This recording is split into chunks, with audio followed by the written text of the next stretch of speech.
Gloria a Dios. Buenos días, hermanos. Que el Señor nos siga bendiciendo, ¿verdad? Porque dice su palabra que hemos sido bendecidos con bendición espirituales, ¿verdad? Desde los cielos somos bendecidos. Gloria a Dios. Hoy vamos a estar viendo un tema que se llama la fuente del poder. ¿Quién es la fuente del poder? El Espíritu, ¿verdad? Bueno, voy a hacer una pequeña reseña sobre del Antiguo Testamento. Sabemos que en el 538 a.C., el pueblo de Israel, bueno, sería el pueblo de Judá que volvió de la cautividad, ¿verdad? Que estuvieron 70 años cautivos en Babilonia. Entonces, en ese tiempo, pues ellos tenían que reconstruir lo que es el templo, ¿verdad? El templo del Señor. Entonces, ahí el Señor, le recuerda una palabra al líder que iba a restaurar el templo, a Zorobabel, ¿verdad? Entonces le dice en Zacarías 4:6, no con ejércitos ni con fuerzas, sino con mi espíritu, ha dicho Jehová de los ejércitos. Ahí una vez más el Señor le recuerda a este líder que no es con fuerza, no son buenas intenciones. Cuando nosotros vamos a hacer algo para el Señor, no tiene que ser con buenas intenciones, porque a veces nosotros creemos que vamos a hacer algo para el Señor con buenas intenciones. Lo que tenemos que hacer es saber si esa es la voluntad de Él, no hacerlo a la fuerza, porque igual vamos a perder el tiempo si lo hacemos a la fuerza, ¿verdad? Entonces mejor, así como el Señor le recomendó a este líder Zorobabel, Él también nos recomienda hoy que hay una sola fuente de poder para la vida espiritual, ¿verdad? Que es su Espíritu. Que todo lo hagamos bajo la dirección de Él. Entonces, el aumento de nuestra capacidad de valernos de ese poder siempre va anticipado de una sensación más profunda de nuestra propia insuficiencia. O sea, que en cuanto nosotros buscamos más al Señor, más insuficiente nos vamos a sentir. Y eso es parte del plan de Dios, hacernos sentir que nosotros somos débiles, ¿verdad? Porque muchas veces nosotros queremos hacer las cosas a la fuerza, y eso así no va a funcionar. Entonces, dentro del plan de Dios es mostrarnos siempre lo débiles que somos sin Él, porque mientras no nos sintamos abrumados por nuestra debilidad, no vamos a tomar de la gracia. Y hasta que no aprendamos a tomar de la gracia, cada vez que respiramos no vamos a representar ninguna amenaza para el enemigo. Vamos a estar ahí sentaditos, tranquilitos, no pasa nada. Eso es lo que nosotros creemos, y eso es lo que el enemigo siempre, ¿verdad? Cuando nos ataca, es para que nosotros no hagamos nada, ¿no? Ahí esté sentadito. Pero entonces el Señor una vez más nos quiere mostrar que nosotros somos débiles y Él es el grande, y nosotros dependemos en todo para Él. Vamos a buscar 2 Corintios 12. 2 Corintios 12, del 7 al 10. Y dice así: para que la grandeza de las revelaciones no me exaltase desmedidamente, me fue dado un aguijón en mi carne, un mensajero de Satanás que me abofetee, para que no me enaltezca sobremanera. Respecto a lo cual 3 veces he rogado al Señor que lo quite de mí, y me ha dicho: bástate mi gracia, porque mi poder se perfecciona en la debilidad.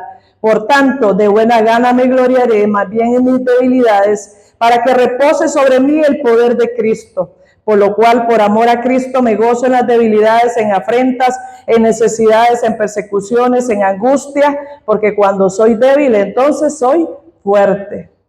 Pareciera, ¿verdad?, que como un trabalengua este pasaje, pero entonces lo vamos a ir desarrollando.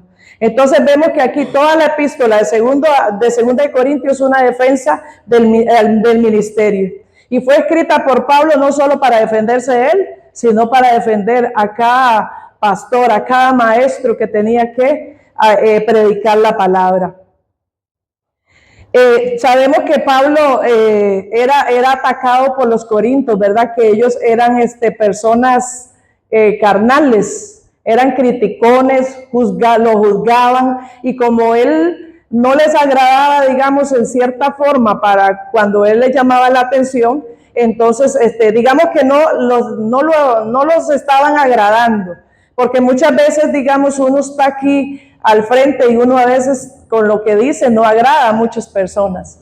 Entonces, como los corintios eran personas carnales, sabemos que ellos tenían todos los dones, ¿verdad? Eso es lo que dice la palabra, que ellos tenían todos los dones, pero eran personas carnales. Entonces, esta gente empezaron a atacarlo, y como ya lo que Pablo estaba diciendo no era atractivo para ellos, entonces por eso era que lo atacaban, y por eso fue que Pablo escribió esta carta para precisamente defenderse de todas esas cosas, ¿verdad? Entonces, el tema a lo largo de la epístola es que siempre el mensaje y nunca el hombre que lleva el mensaje. Eso es lo que es primordial, la palabra de Dios. Por eso es que es importante, y siempre se dice desde aquí, estudie la Biblia. ¿Por qué? Porque si yo estoy diciendo algo que no está aquí, usted de una vez usted lo va a identificar. Entonces, no se fije en el hombre que está dando el mensaje, fíjese en el mensaje, en el mensaje. Y nosotros tenemos que ir madurando y también sabiendo que hay cosas que a veces uno lo puede decir y se puede equivocar como ser humanos aquí al frente, pero usted de una vez no se complique, lo desecha, lo que no le sirve, deséchelo. Lo que le sirve, usted lo agarra y sigue adelante. No se ande complicando de que porque la hermana no dijo algo que no está en la Biblia. O sea, se vale que nosotros nos equivoquemos porque somos seres humanos. Pero eso usted simplemente lo hace a un lado. Eso no está en la palabra, eso no es verdad, y sigue adelante. Entonces, usted se tiene que fijar en el mensaje, lo que es primordial. Entonces, Dios ha creado una manera de hacer a personas imperfectas como portadoras de un mensaje perfecto.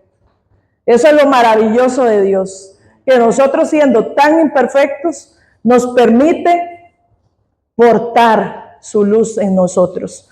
Entonces, tan importante es este mensaje que Pablo lo afirma 2 veces en el versículo 7, que dice, aquí donde dice, y para que no me enaltezca. Sí, en el 7 lo dice también. Gloria a Dios. Entonces dice, y para que no me exaltase desmedidamente y para que no me enaltezca sobremanera. Ahí Pablo lo afirma 2 veces. Dios sabía que al derramar su poder de la palabra a través de Pablo, sabía que corría el peligro, ¿verdad? De que se sintiera tentado a darse importancia. ¿Por qué? Porque sabemos que él era un hombre bien estudiado. O sea, era un hombre que se había educado, dice que a los pies de Gamaliel, que era el sumo sacerdote, el hombre que era más el maestro de maestros, digamos, que estaba en ese tiempo de los fariseos.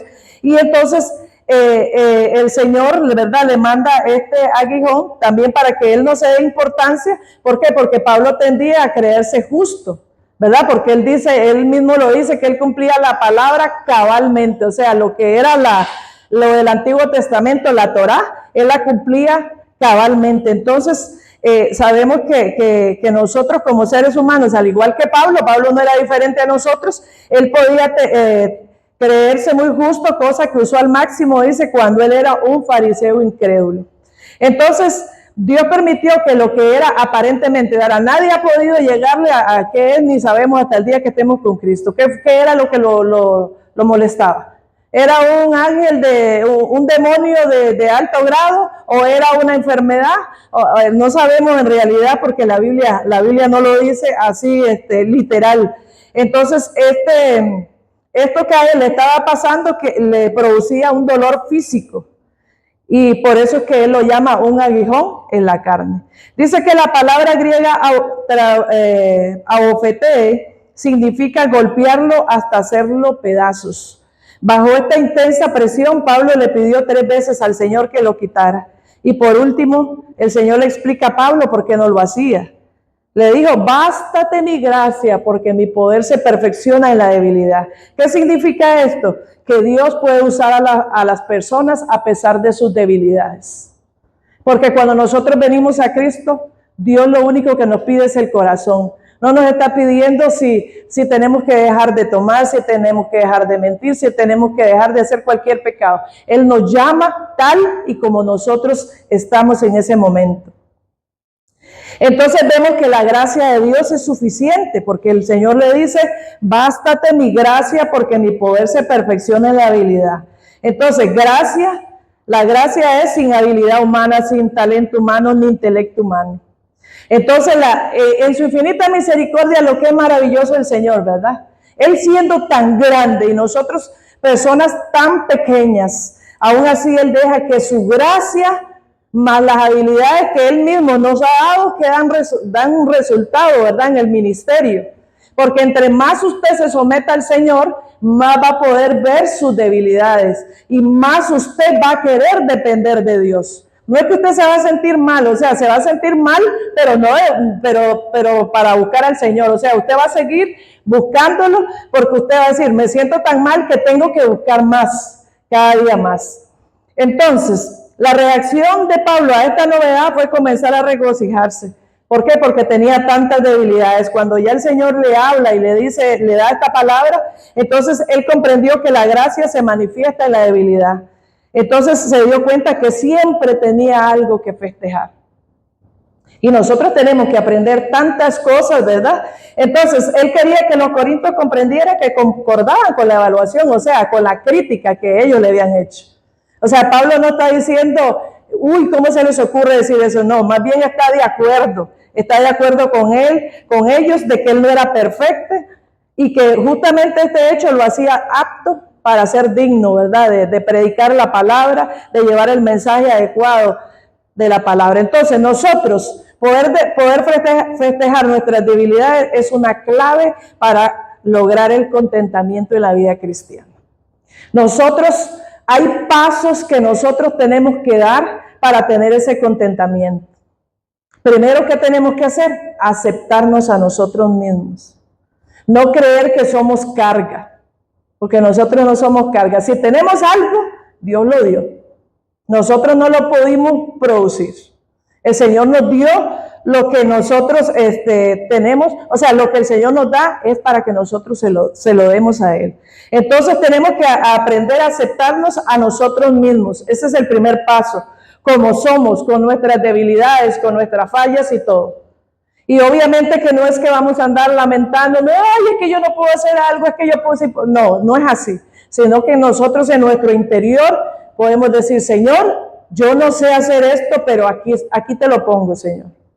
Señor, tengo tal deseo, pero aquí está. Es tu voluntad, entonces, porque sabemos que Dios nos acepta tal como somos y nunca se nos acaban las razones para ser agradecidos, para festejar. Tenemos que festejar en todo. Tenemos una fortaleza, festejémoslo. Tenemos una debilidad, festejémoslo. Digamos, Señor, gracias. Gracias por esta debilidad que tengo, porque tú te puedes perfeccionar en mí, porque tú puedes glorificarte. ¿Por qué? Porque cada uno de nosotros está aquí, es justamente para darle la honra y la gloria al Señor. Entonces vea que en cada paso tenemos razones para darle gracias al Señor. Señor, gracias porque no puedo hacer esto. Señor, gracias porque lo puedo hacer. O sea, tenemos muchas razones y aún en medio de nuestras debilidades y nuestras adversidades, ¿verdad? Tenemos que seguir dando gracias y también darle gracias al Señor porque no tenemos control de nada. No tenemos control de nada. Y muchas veces queremos tener control de todo, ¿verdad? Por eso es que viene ansiedad, viene depresión por las mismas cosas, porque queremos controlar tanto que eso nos saca del ámbito de paz donde Dios nos quiere tener. Tenemos que siempre saber, o sea, lo sabemos, pero lo tenemos que interiorizar, que Dios es el que tiene el control. Nosotros no podemos controlar a nadie, ni la circunstancia, ni el tiempo, es más, ni a veces ni a nosotros mismos, porque tenemos que regañarnos, ¿verdad? Entonces, siempre vamos a tener razones para festejar y darle gracias al Señor. Cuando Pablo habla del poder de Cristo morando en él, usa la palabra que significa morar en el tabernáculo. Al hacerlo, hace pensar que la tienda rústica que los hijos de Israel cargaron de su éxodo en el desierto y en la cual moraba la gloria de Dios, que es la gloria Shekinah, ¿verdad? La gloria Shekinah. O sea, ¿quién era el que estaba ahí acompañando al pueblo de Israel? El mismo Jesús. Dice, Shekinah significa Él hizo morar. Entonces, así como el tabernáculo era la morada de la gloria de Dios en aquel entonces, nosotros, tiendas rústicas mal hechas, porque el pecado fue, ¿verdad?, el que nos deformó. Dios nos hizo bien, pero nosotros, el mismo pecado, y nosotros Usted puede decir, yo no fui el que pequé originalmente, pero nosotros heredamos ese pecado. Entonces el pecado nos deformó de una forma tan grande que Cristo tuvo que venir a morir por nosotros, ¿verdad? Entonces nosotros somos esas tiendas rústicas. Moradas somos del poder de Dios en la actualidad. No sé si usted se ha puesto a pensar del poder. O sea, yo me he puesto a pensar, pero obviamente no lo puedo dimensionar porque mi mente es muy finita, ¿verdad? Para pensar qué es lo que hay en nosotros. Es el poder de Dios. Es el poder de Dios. Cristo vive en nosotros. Vea el poder que nosotros portamos. Dice 2 Corintios 4:7, pero tenemos este tesoro en vasos de barro para que la excelencia del poder sea de Dios y no de nosotros. Entonces el tesoro del cual habla Pablo aquí es la luz del evangelio de la gloria de Cristo, que es la imagen de Dios. Eso es lo que somos nosotros, portadores del poder de Cristo. Él vive en nosotros, porque dice su palabra que Él nos selló, o sea, nos garantizó. Él nos garantizó, ¿para qué? Para el día de la redención. Qué maravilloso es el Señor. Entonces, Jesucristo es el reflejo de la gloria divina, el único miembro de la Trinidad revelado visiblemente. Era la gloria de Dios que iluminaba el tabernáculo, era la gloria de la presencia de Dios en medio de la nación de Israel. Y hoy podemos decir que Él es también la gloria de la presencia de Dios está en medio del centro evangelístico Luz a las Naciones. Gloria a Dios porque el Señor está con nosotros, el Señor vive en nosotros. Entonces Pablo dice que llevamos esta luz en vasos de barro, cuerpos físicos tan frágiles como vasija de arcilla. ¿Y por qué la gloria de Dios descansa sobre nosotros? ¿Usted se ha preguntado por eso? ¿Se ha preguntado por qué? Para que la fuente de poder en nuestra vida sea evidente al mundo. El Señor a nosotros nos ha puesto como lumbreras. Yo a veces me imagino, por ejemplo, cuando se va la luz, ¿verdad? Que a veces se ven así como, bueno, ahora el que tiene, por ejemplo, el viernes que se fue la luz, entonces dimos la vuelta del Rosario, Río Conejo, San Juan, y volvemos aquí y no había luz. Y la única luz que había era la que hay aquí en la iglesia, que es solar. Entonces, yo me imagino así también el mundo oscuro.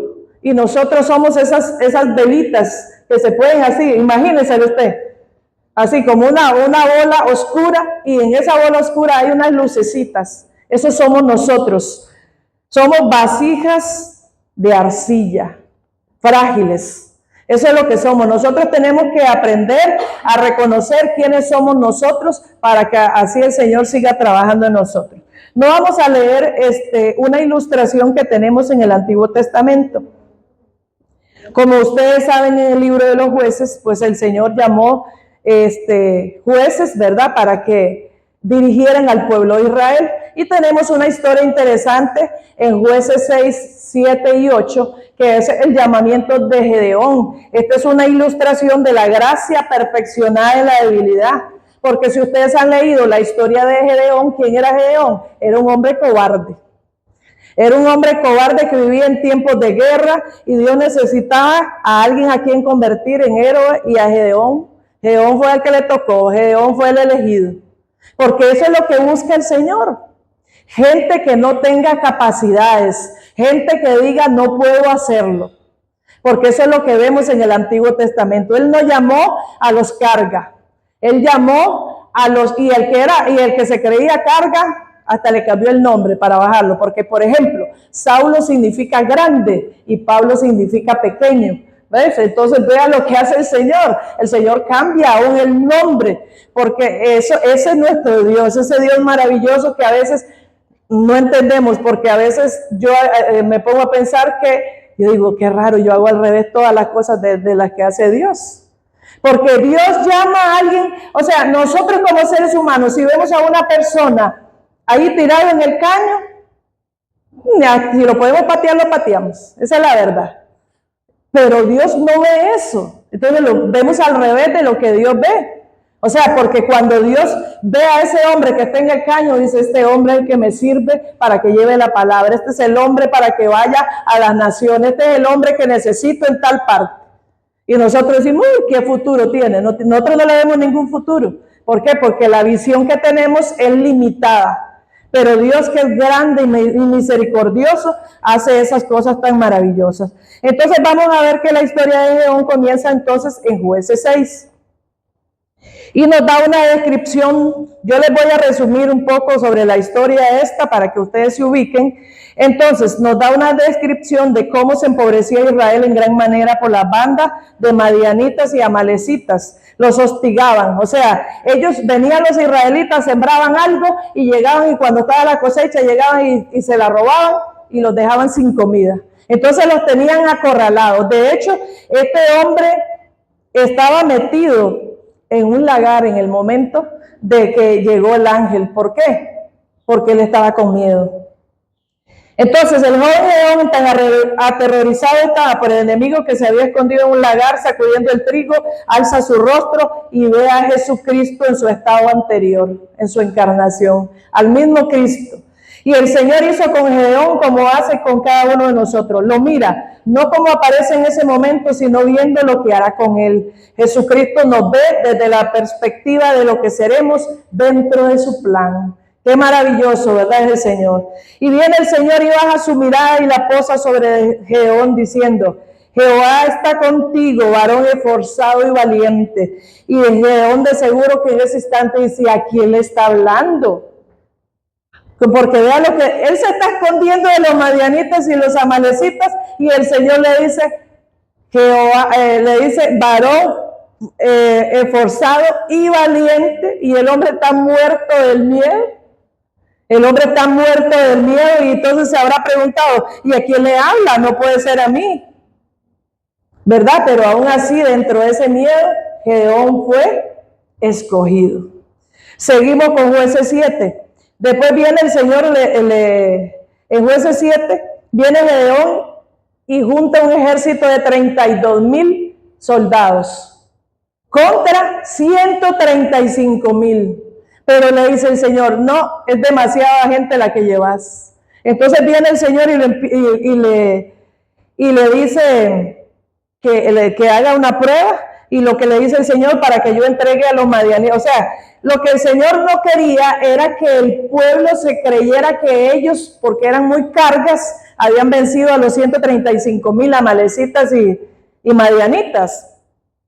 Entonces el Señor le dice que no, que los quite, porque después ellos van a decir, mi mano me ha salvado, ¿verdad? Porque muchas veces nosotros también nos adjudicamos algo que el Señor ha hecho, digamos, alguna proeza, y más si nos salió bien, nosotros decimos, es que yo hice esto y esto y esto, y uno no dice, no, es que Dios estaba conmigo, es que Dios quiso hacerlo de esa forma. Entonces viene el Señor y le dice yo, que ellos, que quite más gente, porque después ellos van a decir, mi mano me ha salvado. Entonces, Gedeón recibe la orden de dar de baja a todos los que tienen miedo. Inmediatamente perdió 22,000. De una sola vez, ¿verdad? En la prueba que le hizo. Entonces, Gedeón tenía tanto miedo como los 22,000 que se volvieron a sus casas. La única diferencia entre el temor de él y el de ellos es que el de ellos lo llevó a darse por vencido por el temor, pero el temor de él no. O sea, él tenía miedo igual, pero él no se dio por vencido como los otros 22.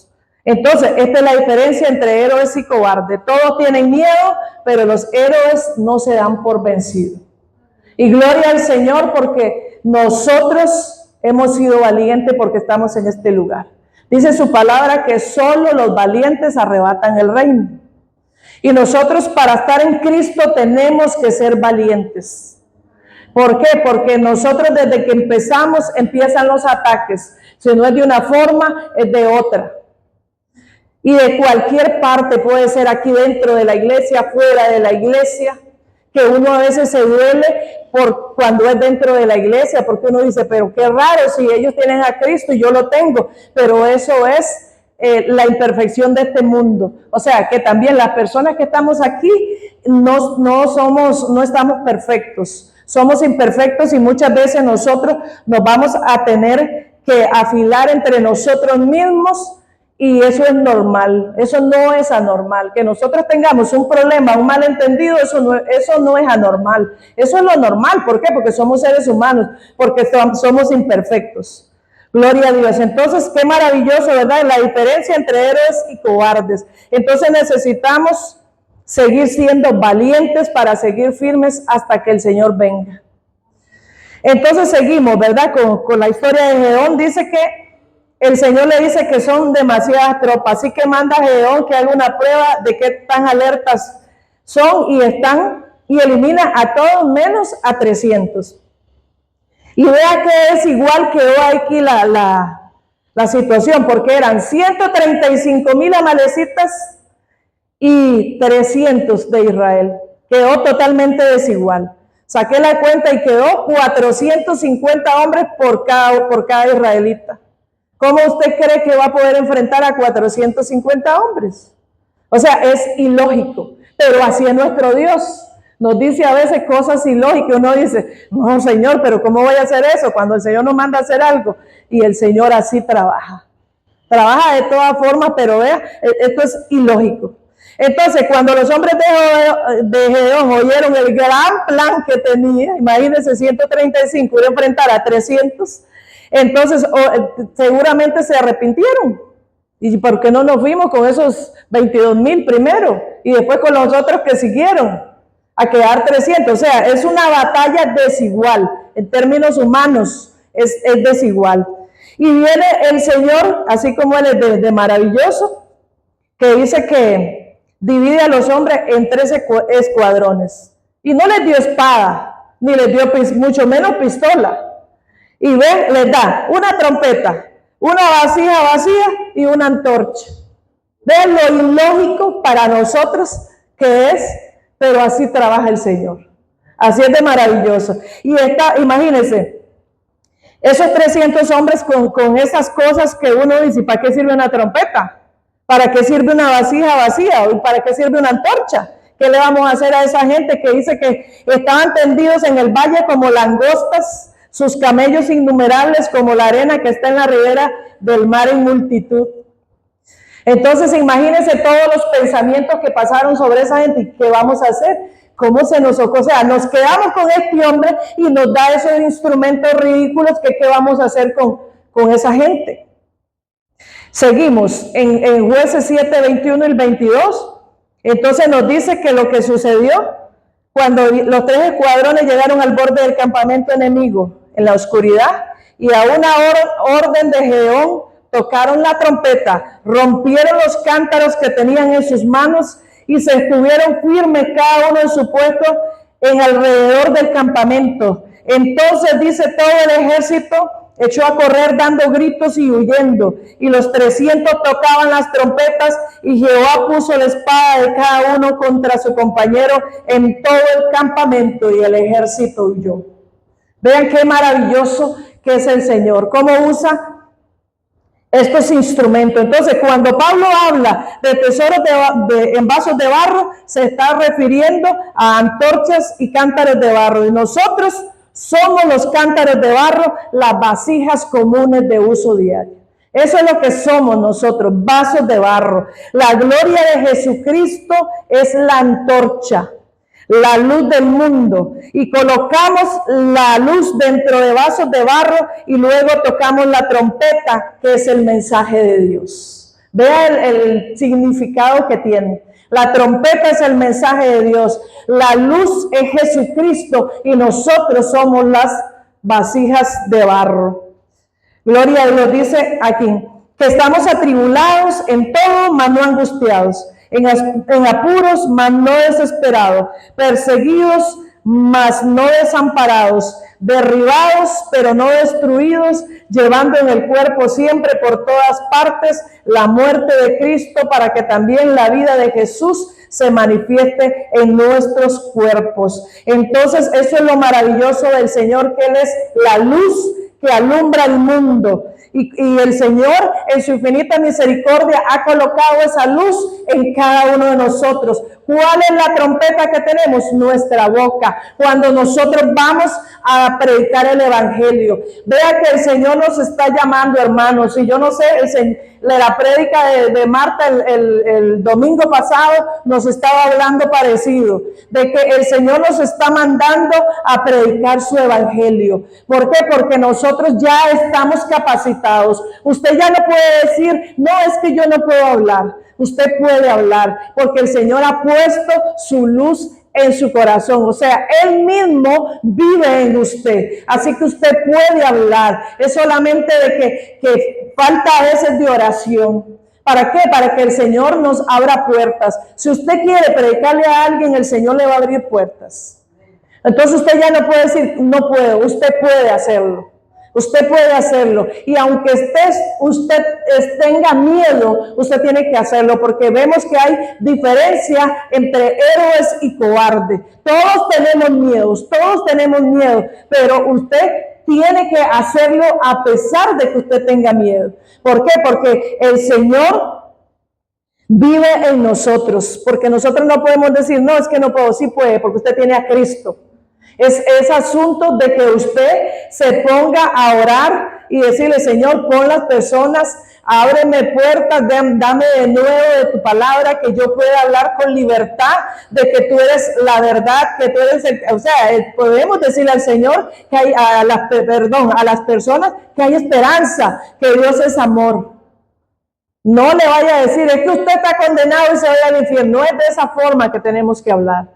Tenemos que decirle que, porque la gente le va a decir a usted, uy, vea cómo está este mundo, guerras aquí, guerras allá, inundaciones, terremotos, bueno, hay de todo lo que está pasando. Vemos cómo la palabra de Dios se está cumpliendo. Ahí nosotros tenemos oportunidad para hablarle a una persona y decirle, hay esperanza en Cristo, Dios nos ama, a pesar de que hemos sido infieles, a pesar de que le hemos fallado, Dios nos ama. Y aprender a ver también a las personas como Dios las ve. Necesitamos decirle, Señor, abre nuestros ojos para poder ver a esa persona que está en el caño, o a esa persona que nosotros vemos que no hay esperanza. Hay esperanza en Cristo. Empecemos a verla diferente, empecemos a ver que hay un potencial en esa persona, y precisamente ese tipo de personas es el que el Señor llama. Nosotros no estamos aquí porque hemos hecho las cosas bien.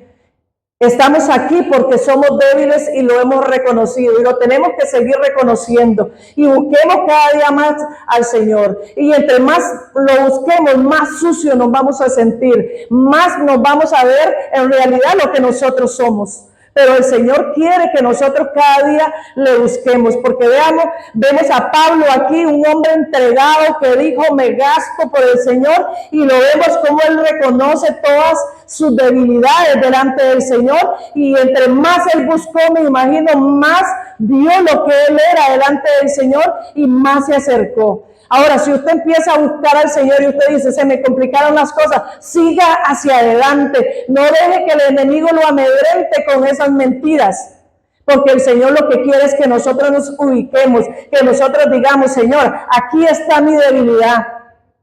Señor, ¿qué dijo Moisés? Soy tartamudo, le dijo al Señor, y el Señor le dijo, usted va. Precisamente es el que el Señor necesitaba, ese tartamudo, para que le hablara al pueblo de Israel. Igual hoy el Señor a nosotros nos manda también a que usted puede decir, es que yo no sé hablar, es que soy tímido. Usted tiene que hacerlo porque el Señor le da ese gran privilegio, no porque usted se lo merezca, no porque usted haya hecho las cosas bien, es simplemente por la gracia de Dios, y la gracia de Dios es suficiente para que usted diga, sí Señor, lo voy a hacer, aunque tenga miedo, sí Señor, lo voy a hacer. Y simple y sencillamente usted tiene miedo, usted le dice, Señor, tengo miedo, pero lo voy a hacer porque quiero agradarte, no porque usted le va a pagar algo al Señor, sino porque usted está agradecido por todo lo que Él ha hecho por usted. Ahora usted dice, nací con un talento,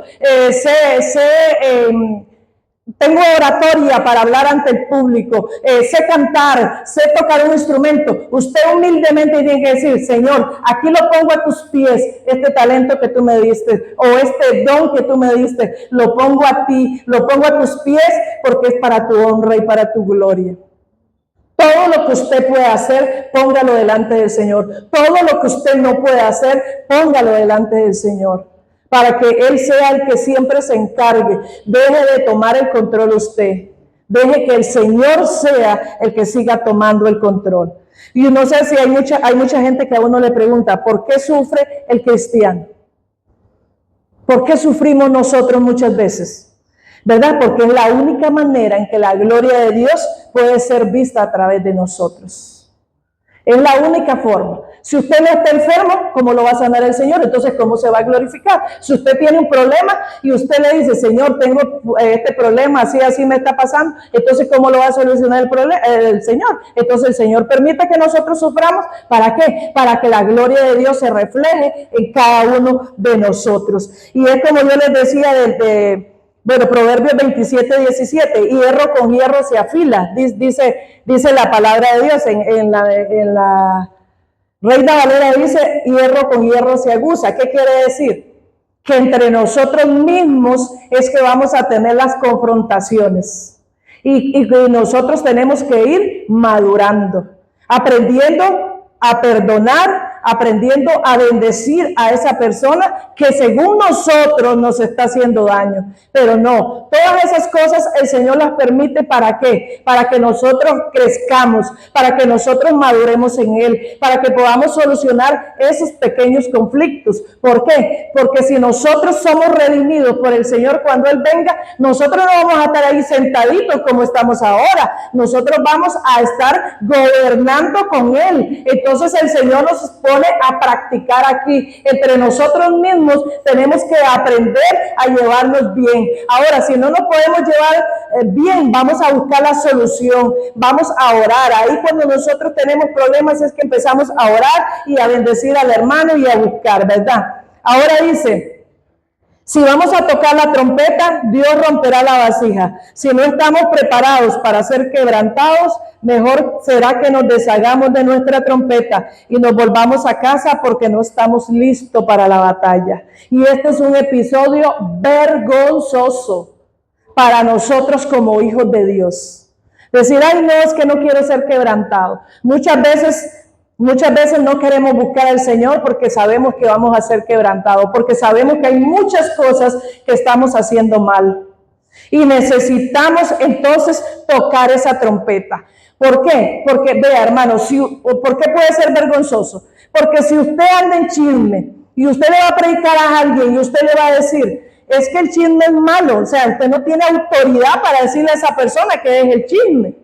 Entonces ahí donde viene la vergüenza para nosotros. Entonces nosotros vamos a tocar esa trompeta, a predicar el evangelio cuando nosotros ya lo dejamos de hacer. Y nosotros decimos, bueno, ya dejé eso, yo ya tengo autoridad para hablar, decir, bueno, yo lo pude hacer. Usted le puede decir al hermano, yo lo pude hacer, usted lo puede hacer también.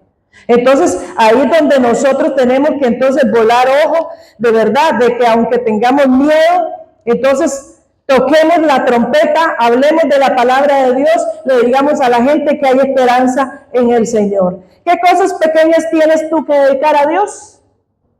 ¿Qué cosas pequeñas? ¿Qué puede usar Dios para llevar a cabo su propósito? Entréguele al Señor esa debilidad, para que el Señor haga lo que a Él le parezca, porque somos de Él. Entonces, cualquier cosa que le demos a Dios, pero especialmente en las cosas pequeñas, todas esas debilidades que nosotros tenemos, que podemos identificar. Ahora, si nosotros no las sabemos identificar, digámosle, Señor, ¿cuáles son las cosas que te tengo que entregar? Renunciar, siempre tenemos que estar renunciando a las mentiras del enemigo, a situaciones que se quieren levantar, porque Dios ya nos perdonó, pero el diablo es el que recuerda los pecados, no es Dios, y Él los recuerda para avergonzarnos, ¿verdad? Pero nosotros ahí vamos a decir, yo me acuerdo una vez que yo no había perdonado a una persona, y una vez se me vino ese pensamiento de lo que me había hecho, y entonces inmediatamente sentí que yo tenía que decir, Señor, gracias. Empecé a darle gracias. Gracias por lo que esa persona me hizo, porque eso me ayudó a crecer Y porque, Señor, me doy cuenta que puedo perdonar, que me diste un espíritu perdonador. Y empecé a darle gracias al Señor. Vaya, vea si se me volvió a venir a la cabeza. Porque yo sabía que era un dardo del enemigo, que me quería como renovar. Y yo dije, Señor, gracias. Y entonces yo empecé a decir, Señor, gracias porque me recordaste que perdoné. Entonces, eso es bonito. Cuando a usted, a veces se le vienen recuerdos, tal vez usted ya perdonó. Y de repente, no sé si a ustedes les ha pasado, a mí me ha pasado eso, de que a veces he recordado que alguien me hizo algo. Entonces yo empiezo a dar gracias, y ahí se acabó el ataque. Pero claro, si el enemigo no se encuentra débil con ese ataque, usted le sigue dando cuerda y vuelve a remover la herida, como que le volvió a meter el cuchillo. Entonces, pero ahí, ¿cuál es la estrategia? Gracias. Y cada situación, hermanos, que Dios ha permitido que nosotros pasemos, solamente es para que crezcamos, solamente es para que avancemos. No estemos en contra de las personas. ¿Qué hay detrás de las personas? Es lo que usted se tiene que preguntar. Entonces, si Dios ha permitido algo en nuestra vida, solamente es para que crezcamos. Y como conclusión, la batalla que enfrentamos no puede ser librada y ganada por nuestro propio poder o nuestra propia fuerza. Tiene que ser librada en debilidad, en debilidad. Es de esta manera en que Dios exhibe su poder a través de la debilidad de misioneros, de pastores, de creyentes en sus tareas diarias que sigan tocando la trompeta. Cada vez que tocamos la trompeta, la vasija se rompe y Dios espanta al enemigo. Así es que tenemos nosotros que trabajar. Cada vez que nosotros tocamos esa trompeta, Dios espanta al enemigo. ¿Por qué? Porque usted gana una persona para Cristo. Usted le predicó, bueno, si esa persona no quiso aceptar, eso no es problema suyo. Usted hizo el trabajo que le tocaba hacer, porque sabemos que es el Espíritu Santo el que convence de pecado, de justicia y de juicio. Nosotros lo que vamos a hacer es orar por las personas, darle el mensaje y el Señor se seguirá encargando de lo que se tiene que encargar. Entonces, este es el mensaje que teníamos para hoy, que la fuente de poder siempre sea el Espíritu, no con fuerzas, no con nuestros talentos, no con nuestras ideas, sino con lo que el Señor quiere hacer en cada persona con su Espíritu. Gloria a Dios, nos ponemos de pie, vamos a darle gracias al Señor.